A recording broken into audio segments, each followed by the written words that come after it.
La vie dans le malheur n'offre que deux chemins, et ça c'est très clair: solitaire ou solidaire.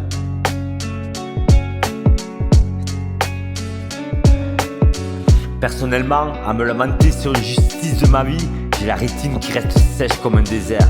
Mais je peux chialer ma mère en voyant la beauté de la solidarité dans la misère. Alors que je fus privilégié, que j'ai vécu comme un anti, que j'ai eu le ventre bien rempli, que matériellement je ne manquais de rien, y a quand même pas à dire merci si mon cœur lui a été privé de l'essentiel, l'essence même de la vie, l'amour, la tendresse, l'affection.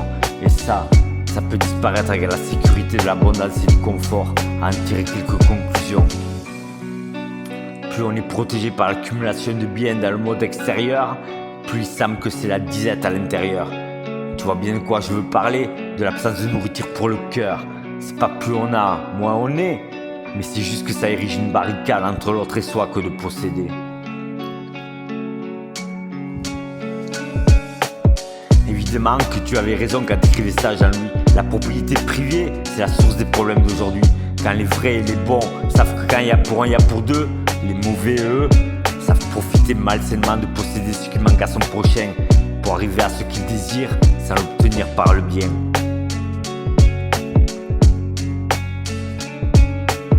La tentation d'abuser de sa position, de ses privilèges pour assouvir ses envies sans le mériter, voilà vraiment une tentation du diable qui pèsera lourd dans la balance au moment d'être jugé. Alors que l'on soit né riche ou pauvre ne fait pas qui on est, mais il faut réfléchir bien et être juste, être droit quand on détient ce qui peut aider son prochain.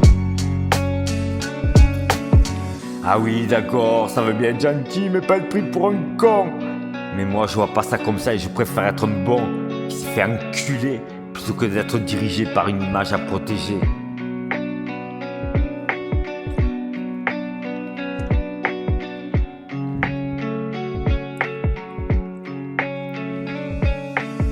L'estime de moi-même ne dépend pas du regard des autres et de leurs calomnies.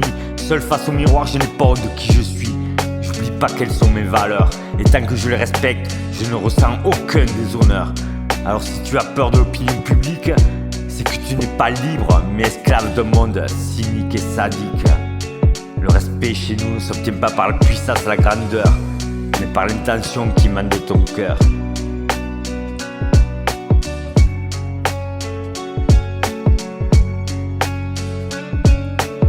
Certains diront que l'utopie c'est bien joli, mais que la réalité de ce monde ne permet pas de vivre ainsi. À ceux qui tiennent ce discours, je n'ai qu'une chose à dire: vers où veux-tu guider ta vie? Vers le mieux ou vers le pire?